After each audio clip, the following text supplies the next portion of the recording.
jërë ngeen jëf mbokki internet ñi sant ci sanslimité.com ñu ngi leen di dalal jàmm ci seen chaîne di leen jox seen wàccuwaay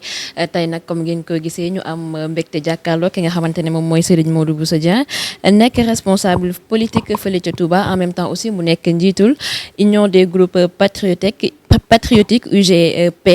ak it président de la confédération des familles religieuses ngir fas yéene nag waxtaan ak moom lépp lu ñeel wàllu actualité fii ci réewum Sénégal sëñ bi ñu bàyyi la ngeen yoon teg internet les gens ci sans limite. waaw soxna si maa ngi lay nuyu maa ngi lay fay maa ngi fay internet yi seetaan sans limite yëpp subhanaka allahumma la ilma lana illa ma allamtana innaka antal alimul hakim hamidtu ma yazimuni min ad-darar min kulli shay'in wa jinni wa bashar. jërëjëf sëñ bi xëy na li ñu njëkk ñëw rek sans détour mooy ñu waxtaanee parce que gis nañ ne fan yii yëpp ñu ngi naan sëñ Modou Bousso Dieng dafa dem ci ki nga xamante ne moom mooy président Macky Sall ndax mën nga ñoo leeral ci loolu rumeur boobu ndax waaw wala déet am na. sëñ Modou Bousso Dieng dafa dem ci Macky Sall parce que j'ai défendu la première dame par rapport à un contexte particulier à une circonstance particulière muy ban. dégg naa ko ci ñu koy attaqué ci ay wax yoo xam ne du wax yu rafet wax yu ànd ak saaga bu tudd ci turam ma alerté ne leen c'est un précédent dangereux parce que première dame mu des na ko attaqué politiquement c'est normal parce que képp koo xam ne sa loxo dugg na ci doxalinu réew bi mu des na la attaqué politiquement ça c'est valable wante kantaan nag di ko tudd ci ay saaga ça c'est trop parce que moom daf fiy jógee waxuma ko pour défendre soxna président Macky Sall non dama ko def pour défendre statut première dame pour défendre toute première dame surtout yi ñëwi ëllëg parce que am na yu ñu lay tuddee yoo xam ne ëllëg ci si biir ku fi ñëwaat di nga am réticence tuuti par rapport ak sa jege ci population bi te ñoom seen jege ci population bi toujours mooy njariñu population parce que ñoom dañuy social loolu rek laa wax soxlawuma si défendre soxna si Macky Sall particulièrement non soxlawuma défendre keneen dama wax benn principe bon c'est un plaisir même ñoom ñi nga xam ne ñoom dañu am habitude wax ne man dama leen contre dama leen di xas dama leen di xeex tey sax ñu dégg ci man loo xam ne si favorable na leen loolu alhamdulilah rabbil alamin donc foofu la yem bi ci des xëy na mooy dégg nañ sama position ci Moustapha Cissé Lo xëy na ak problème yu am ak président Sall su ma génnee bañ a ànd ak moom ñu ne way parce que kon dama dem ci président Sall or sama problème ak Moustapha Cissé Lo ça date 2015 parce que man ci victime yi mu doon saaga laa bokk ci chef de lycée yi mu doon saaga laa bokk ginnaaw si ñoom dafa taa Mbàkke man ci laa bokkoon ak sëñ Assane Mbàkke ak ñeneen donc te pourtant bi mu ñuy saaga mi ngi woon ci wetu président Sall te loolu dafa neexoon président Sall wala boog mën nañ ko gis noonu parce que waxu ci woon dara muy saaga xalif yi kilifa yi ñëpp président ne pat comme si président moo ko santoon mu def loolu je pense que kon su demee tey bay taxaw di saaga président Sall di saaga soxna si président Sall c'est une bonne leçon pour le président c'est une bonne leçon pour lui-même parce que Serigne Touba moom yàlla daf ko may képp ko jëmale ci melokaan wu ñaaw wala pex yu ñaaw yàlla dina ko delloo siwaat ci yow darajati taalu walay sa tanxafid wa man naxa minal war a xaf di xufit kon bi ko président Sall doon defit ànd ak ñuy saaga Serigne Touba yi parce que Touba ànduñoo ak moom di leen wax ju bon alerté woon naa ko ci loolu par rapport à ce danger xamoon naa ne dina tourner waat contre ko moom donc c'est une bonne leçon pour le président lui-même yaakaar naa ne awut ñu koy saagaal waa Touba te fexee yamale Touba ak dëkk yëpp xam ne Sénégal amul ñu ànd ak moom ak ñu ànd moom ñëpp mooy seen kilifa defe naa loolu moo gënoon responsable te loolu moo ëpp njariñ ci moom ci di wut ñu koy saagaal Touba wala ñu koy waxal lu bon Touba tey ñi ko doon saagaal Touba tey ñooy noppi di ko saaga donc exactement loolu la amuma benn intérêt ci essayer tenter pour faire plaisir qui que ce soit ni Macky Sall encore moins son épouse simplement j'ai été comme toujours d'ailleurs objectif lu ñëw lu nekk dinaa ko jàngat ci jàngat bi nga xam ne moom laa gëm ne loolu mooy dëgg donc c'est une très bonne leçon pour Macky Sall président Macky Sall c'est une très bonne leçon aussi pour moom mi nga xam ne moo nekkoon fou du roi bi doon saagaal le roi Serigne yi mais aussi c'est une bonne leçon pour képp ko amaat même comportement ñi accepté nekk naan may Baye Fallu diw gis nga Baye Fall moom ci chef de rek la jekk keneen ko doon Baye Fallam jour di nga ko réccu donc ñi wax naan may Baye Fallu Macky Sall ak may Baye Fall diw président Macky Sall dafa bëri ay fou du roi yu ko wër ñoo xam ne au lieu que ñu réconcilier ko ak population yi au lieu que ñu liggéeyal ko ngir nit ñi bëgg ko mais dañuy dem di ko jaxaseeg nit ñi ak di ko wax ne ko non yow la kii daf la bañ kii daf la man victime laa ci toujours donc yaakaar naa ne foudroie yooyu du Moustapha Cissé Lo rek nga xam bari na fa trop même ñi xeex Moustapha Cissé Lo ñoom ñëpp ñoo àndoon ci sale boulot yooyu donc yaakaar naa c'est une très bonne leçon pour ñoom. donc ci gàttal mën nañoo jàpp ne rejoindre ki nga xamante ne moom mooy président Macky Sall. nekkuma ci logique gu rejoindre kenn wala nekk à l'écart ci kenn man dafa am lu ma nekk loo xam ne du ma ci changer je suis invariable là-dessus man sentinelle laa buy défendre l'intérêt de Touba ma communauté et la communauté nationale en même temps c'est ça qui m'intéresse je ne suis pas hypocrite je commence par Touba bi ma dëkk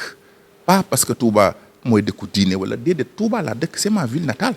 donc la communauté d'abord ainsi que la communauté nationale mooy la société donc ci loolu laa nekk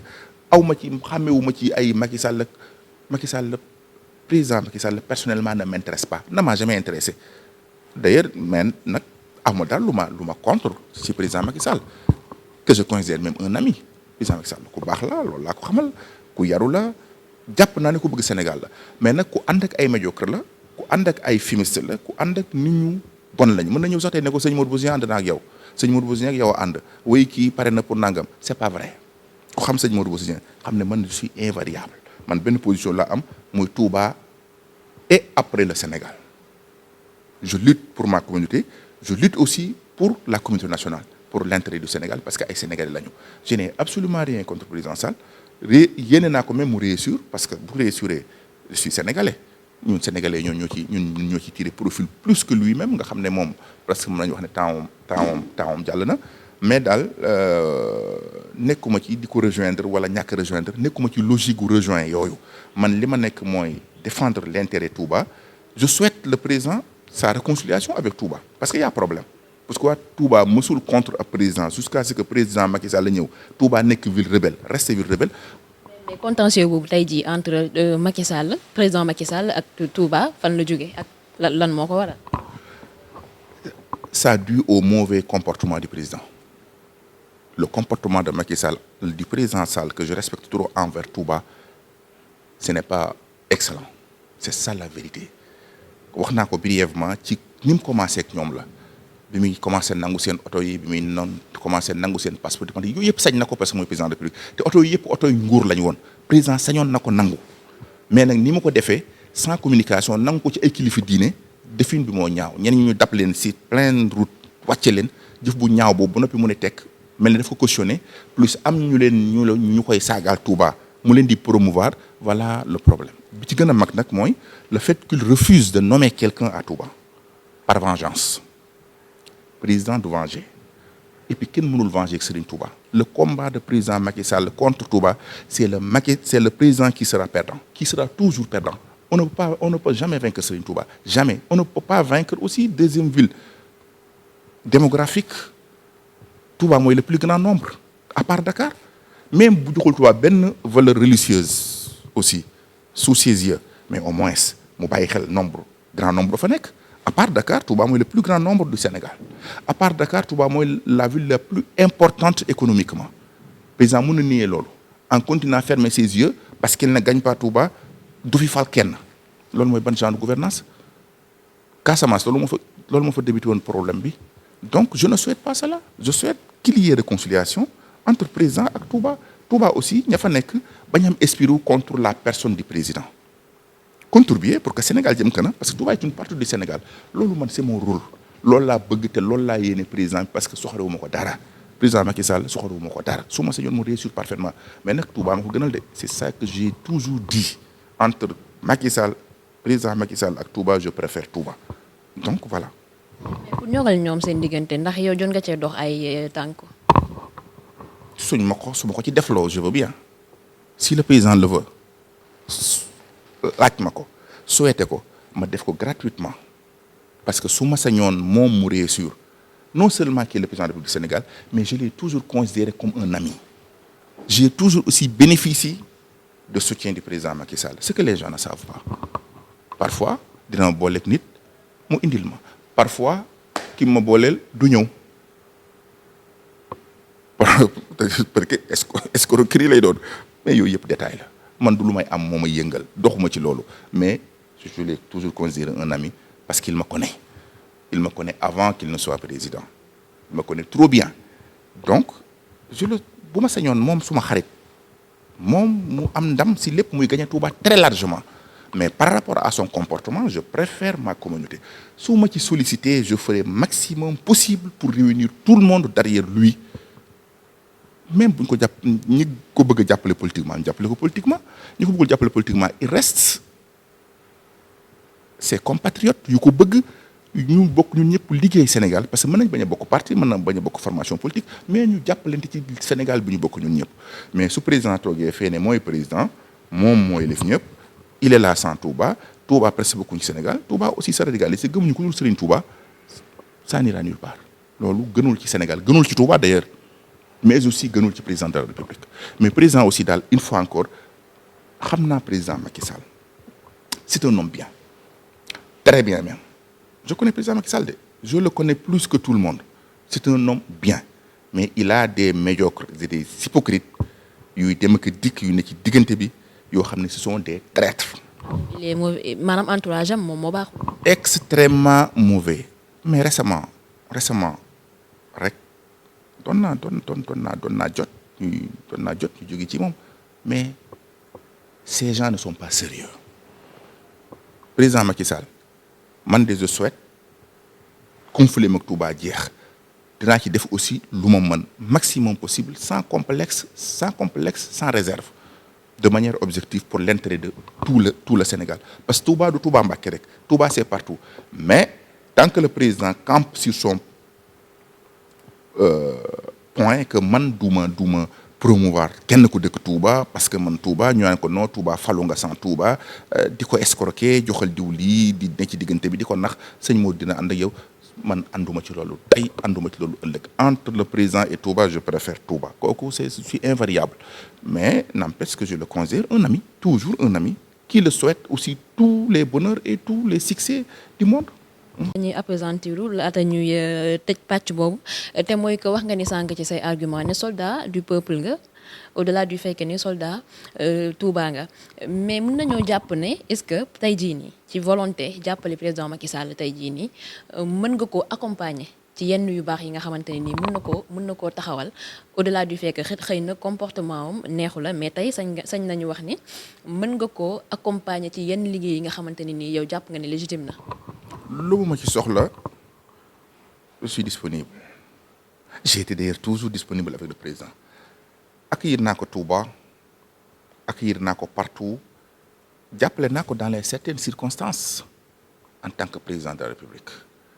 loolu muy moom muy keneen ko fi wuutu je suis pour duma koo xam dama ne Touba rek Touba oui mais pas Touba seulement parce que Sénégal yëpp a yem aussi tamit Serigne Touba mosul réclamer lépp dafa doon réclamer toujours dafa waxoon ne bëggul dara lépp luñ ko defal distinction boo xam ne ñi ci des amuñu ko moom bëggul loolu man ci logique boobu laa nekk lépp lu président bëgg defe ne mën naa ko su ma ko waxee ma yëg ko dama ciy daw te dama ciy nekk guddeeg bëccëg tant qu'il est président mais nag pas rejoindre ko nag dans son parti di ko saagaal opposition wala di ko defal ay sale boulot ce n'est pas mon rôle ça je le refuse lépp lu mu bëgg nag ci ku ko jàppale sur tous les plans possibles du monde je suis ouvert gratuitement soxlawuma dërëm je n'ai jamais été demandeur ni un sou encore moins un service mësuma ñaan président Macky Sall dërëm ñaanu ma ko yàlla def ci àdduna d'ailleurs mësuma ñaan président Macky Sall ab service ñaanu ma ko yàlla ci àdduna d'ailleurs toog na 8 ans ànduma ak moom mën naa toogaat 4 ans yi fi dese te du ma ànd ak moom ça m'a frégué ñeente yaakaaruma ci moom dara xaaruma ci moom dara mais nag c'est lui le président de la République c'est lui le père de la nation entre guillemets mën nañ ko woowee noonu c'est lui qui doit être le premier patriote ñëpp dañuy topp ci ginnaaw te nation bu développé bu ne noonu la développé mais je suis pour bu dee loolu kay man maa ngi ci ginnaawam lu mu bëgg guddeeg bëccëg donc voilà. yaakaar naa ne foofu tamit leer na ñu dugg nag ci beneen problème boo xamante ne gis nañ ci ay jëmi jamono yu ñu génn mooy li opposé ki nga xamante ne moom mooy Farba Ngom ak Moustapha Cissé Lo déjà foofu noonu du ñu dugg ci détails yi parce que yaakaar naa ne xaw na doy waar mais ñu gis ne aussi ci ay jëmi jamono jàppale ki nga xamante ne moom mooy Farba Ngom su ma juumul ci information yi ma am pour mu am benn terrain politique ci Touba Mbacké te foofu jàpp nañ ne feefu ki nga xamante ne moom mooy Moustapha Cissé loola ndax amoon na fa base politique ndax loolu sëñ bi njoxtoo ne moom moo nekk à l'origine dëggantaan nag ñoom ñaar seen conflit. am na ñu ko wax mosuma jàppale Farba Ngom d'ailleurs ça c'est faux simplement Farba m'a conduit au président loolu dëgg la je ne nie pas je le remercie davantage Farba am na yu muy def yu ma neex am na yu muy def yu ma neexul lu dëgg am na yu Farba def yu ma neex am na yu mu def yu ma neexul c'est ça la vérité Farba qui m'a conduit au président aux premières fois mais taxul ma changé ça a été en 2016 amaat na changement ci digg bi ci diggante bi ak Macky Sall parce que voilà du ki ma dañ may ku may yóbbu ci moo am solo président Sall soxla nañu ko jàppale partout parce que soxlawul woon kese Moustapha Cissé Lo reste représenté ko dans un département te jubóowul ak chef religieux yi foofu il fallait qu'il y ait l'intervention du président directement kon intervention Farba a été tout à fait normale comme ñu dul Farba du Farba rek moo ma introduire ci président ñu bëri dañ may wax président 2017 maa ngi doon jàppale président du woon pour Farba Ngom yëgu ko woon sax de pourtant je l'avais fait je n'ai rien à voir contre Farba que je connais. Qu'est-ce qui a changé parce que wax nga ni 2017 jàppale nga président mais jamono ji gis nañ ne neutralité dafa am wala boog da nga am benn recul boo xamante ne moom nga def ak réserve par rapport ak président Macky Sall qu'est-ce qui a changé entre-temps. xam nga man nee naa la lu mu mën a doon dama ciy xool intérêt Touba 2017 dama ko xool ne ko jëlal ci famille bi mu jël ci famille bi ku jege ci famille bi ndonte popularité am demewul noonu peut-être mais l'essentiel su gagné woon Touba daal doon na ñëw vice-président wala doon na ñëw mu nekk une bonne position pour Touba ça me faisait plaisir ma jàppale kooku ci logique boobu su ko président defatoon tey ma jàppale ko su président faloon simplement 2 grandes personnalités 3 grandes personnalités Touba promouvoir les fils de Touba bañ leen xeex ma jàppale président aw ma ci problème parce que man je suis libre amee lu ma kenn retour maa moom sam bopp ci lépp comprendre nga mais nag su Touba gisul njariñam ci biir gouvernance su Macky Sall je combatte le président pour mu jógee fi keneen ñëw toog distribuer les choses de manière équitable ça c'est mon souhait su président continuer di xañ Touba seen cër du fa nommer du fa def lii du fa parce que dafa perte je le combattre qu'il dégage keneen ñëw remplacer ko distribuer les choses de manière équilibre de manière normale de manière équitable te defe naa ne ku bëgg Sénégal ko noonu koy defee su fekkee ne nag président accepté na pour doon président de la République kilifa ñëpp ñun ñëpp ay doomam lañu président ku fi nekk doomam nga ku fi nekk aussi employé nga ak foo mën a bokk ak loo mën a doon yaa ngi dégg kilifa bu toogee kilifa ñëpp jox ko cëru kilifa mais kilifa bu toog nag naan non kii lii kat léegi la kenn ku ne gis sa bopp voilà malheureusement le problème. coowal 3e mandat lan moo ciy sa avis. président Macky Sall tracé na ko ci ay wax yu leer yuñ gardé mandat bi ma nekk mooy sama premier mandat. bàyyiwuma sax espace discussion ci constitution bi j'ai écrit toutefois nul ne peut faire 2 mandats consécutifs c'est clair et net moom mi def constitution bi jàngatam moo ci gën a valable du avis juridique amu ci solo avis commentaire des juristes de manière juridisme amu ci solo c'est une volonté du peuple. Toute personne qui tentera de légaliser un éventuel 3e mandat, son compte sera réglé par la force, par la masse. La masse va régler ton compte directement. Kooku amul problème. Kooku c'est une question du peuple. Je laisse avec la masse qui va régler le compte des traîtres. Moi, ce qui veut imposer un 3e mandat pour rien que leur intérêt personnel en bafouant toute la démocratie sénégalaise pour Sénégal yam ëllëg seen yoon nekku ci pays yi fi tàkk yëpp 3e mandat ko taal ñoom xalaatuñu loolu xalaatuñu Sénégal tàkk seen yoon nekku ci nañ continuer rek parce que y a quelque part une gouvernance clanique une gouvernance raciste ñoom xëy na ñoo président Macky Sall ñoo bokk race wala ñoo bokk tur mën na ci am intérêt continuer ko ci am tax ñu bokk fi théoriser dañuy lakk Sénégal duñu ko nangu koo fi teg la masse va régler ton compte j'attends le peuple très fermement là-dessus te yaakaar naa ne population bi dinañ jël seen responsabilité ci loolu. rek ci say kàddu cela relève de la responsabilité population sénégalaise ñu jël seen responsabilité par rapport ak 3e mandat mais ba tey ci foofu noonu parce que bu ñu waxee troisième mandat c'est vrai que am na ñu ni du fi am ñu ne tamit mun na fi am mais bu ñu nee par exemple du fi am quelle serait la pertinence ñu tëggaat constitution sénégalaise bi en 2016 parce que point bi ci la bokk. je comprends pas que vous dites que su ne dina fi am su fi amee. am ñoo xamante ne jàpp nañ ne troisième mandat mën na nekk. ñooñu fi nekkee léegi ma 2016 bi non dañ ko dul nangu constitution bi daf ko nangul sax constitution bi sax pour xeex loolu d'ailleurs moo nekkoon principe bi ça veut dire que dans toute disposition d'une loi il y a 3 sens. Le premier sens c'est le principe l'esprit lan lay régler lan moo ko tax a jóg mooy régler que affaire troisième mandat du fi amati kooku leer na bi toppaat mooy l'avis de l'auteur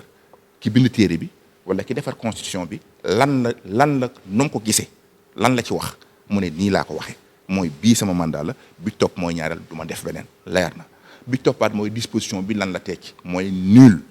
tubaab la Ismaïla Madior Fall a toujours répété nul ne peut faire 2 mandats consécutifs leer na xam nga kon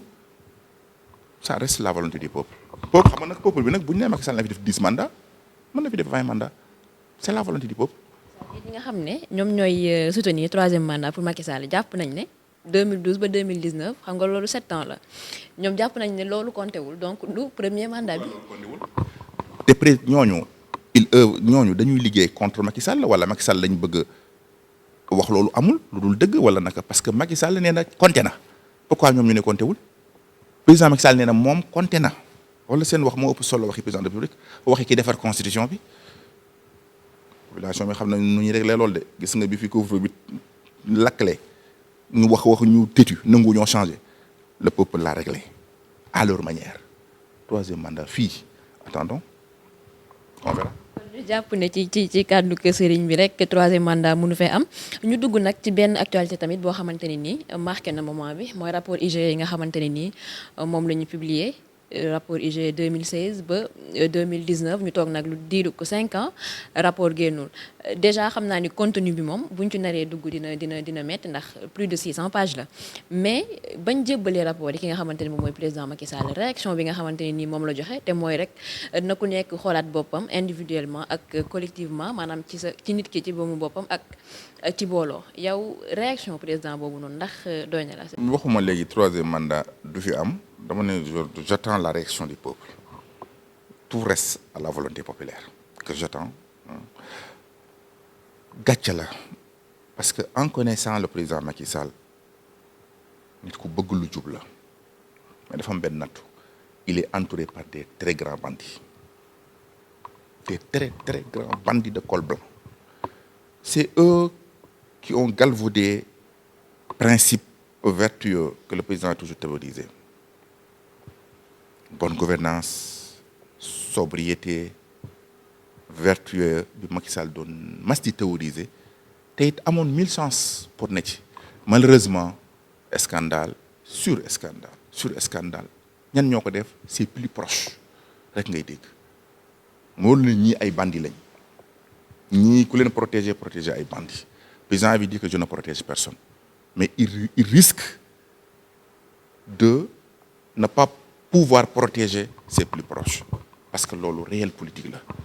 parfois day prendre dessus sur le moral ça pose problème donc malheureusement c'est ça qu'on a constaté aujourd'hui il y a plusieurs scandales partout presque très rarement nga gis loolu mais xëy na ñàkk président ñàkk ñu ko xelal ak ñu ko jege parce que ñu bari tey mënoon nañ jege président di ko xelal di ko wax dëgg mais su fekkee ne yow boo bëggee wax président lu baax ñu ne non kii daf ko contre daf ko bañ kii dafa bëgg place am comme ni ko ñu bari théoriser président diw dafa bëgg sa place ku ñu bëgg a yàqal ne la président diw dafa bëgg sa place président am réticence ci kooku xoolal tey président Macky Sall li muy dund il est tout seul xoolal attaque yi ñu koy attaqué fu xale toog lu mu ñàkk fayda ci président Macky Sall lay tiré où est ses ministres il a au moins une trentaine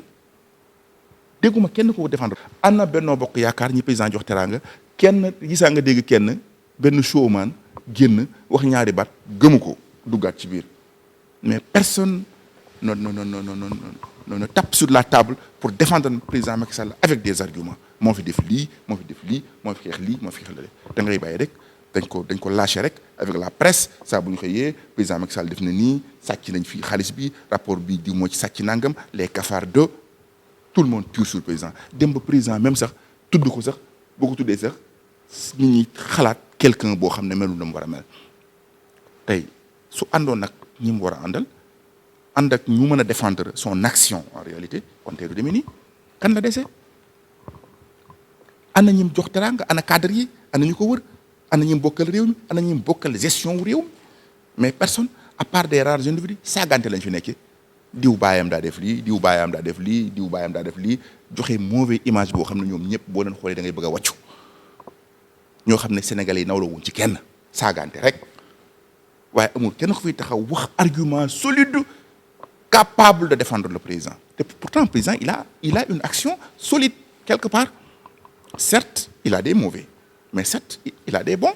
lu tax capable luñ pour expliquer nit ñi l'action du président ak l'esprit même ça veut dire que fan le président ban esprit la am ban avis la am lu tax mu def nangam bokk na ci li gën a mag ci erreur ak Touba bi muy nangu oto Serigne si ñu annulé passeport u Serigne si il suffit que mu génnoon ne leen je suis un président de la République lii Abdoulaye Wade joxu leen ko woon du woon alalam mayu leen ko woon alalu réew mi la woon mu jox leen ko pour ngeen jàppale ko président Abdoulaye Wade jógee na fi man maay président bu bees bi iñaane wu ma leen ko mais dama koy jëlaat ba xam kan ak kan la ko joxoon ba noppi après ko waar amaat dina ko am lépp ne tekk mais su ko nangoo sëriñ si ñu leen taxawal ci yoon di nangu seen oto mais talibé yi dañuy mer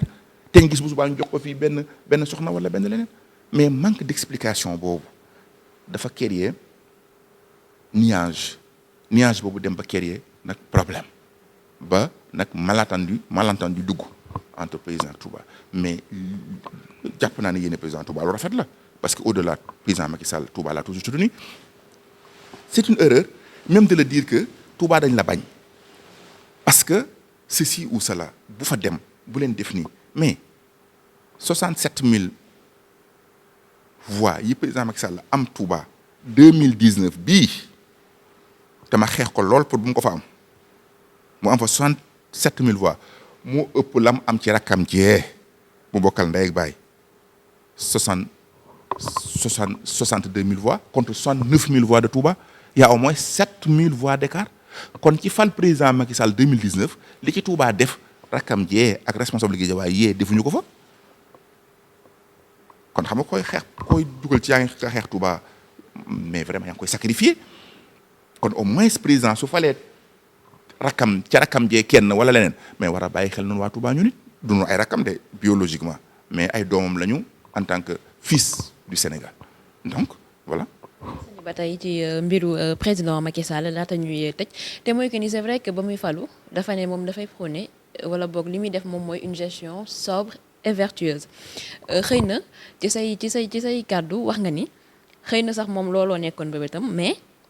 ñi nga xamante ne ni ñoom ñoo ko entouré ñoom ñoo ko jàppalewul ci wàll wi parce que ñu ngi def chaque jour ay scandale sur scandale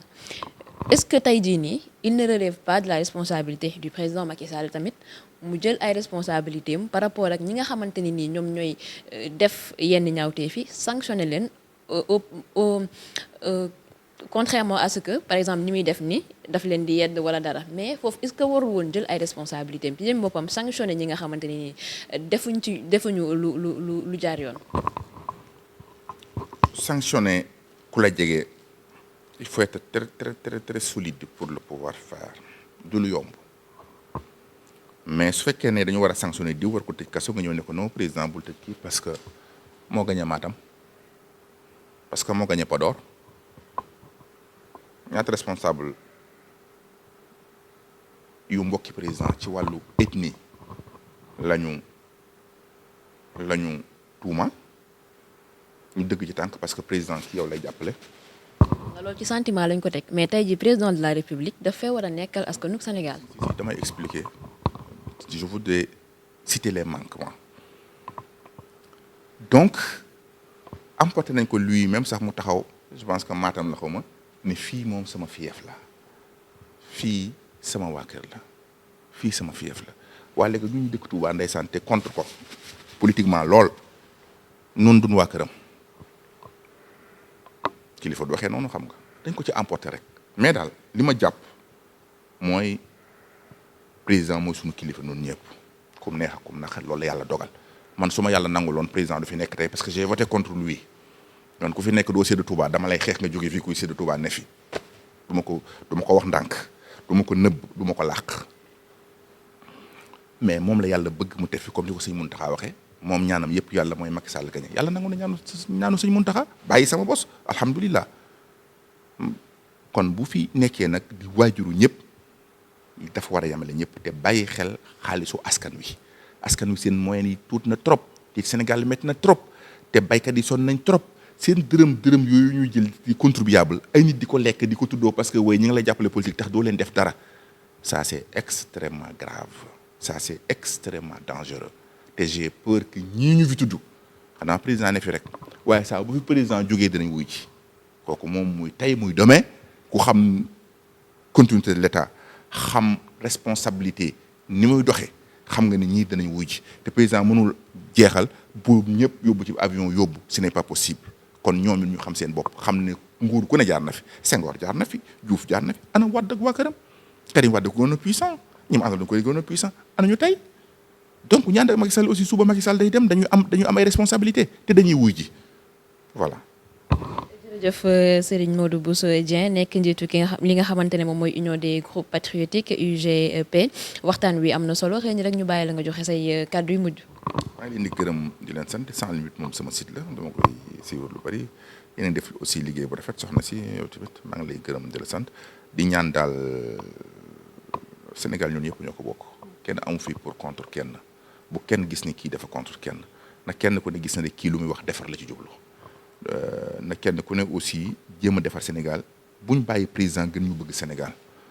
nañ bëgg Sénégal ni ko président bëggee lépp lu président woote aussi te am njariñu Sénégal ne ñun ñëpp buñ ñu kenn jiitu buñ ne ànduñoo ak moom buñ ne nekkuñoo ak moom faruñoo moom politique président daf maa def lii président non na ñëpp jàppale ci action waxuma nag action d'un parti politique ou d'une formation politique waxuma loolu mais lu mu def dem jëm ci réew mi Sénégal yi bokk na ci ñëpp jàpp na ñëpp disponible ci président pour que ñu liggéey Sénégal président aussi na xam ne lim yor moomu ko doon ko ñëpp ko bokk mu yamale ci ñëpp maa ngi leen di gërëm di leen sant asalaamaaleykum wa rahmatulah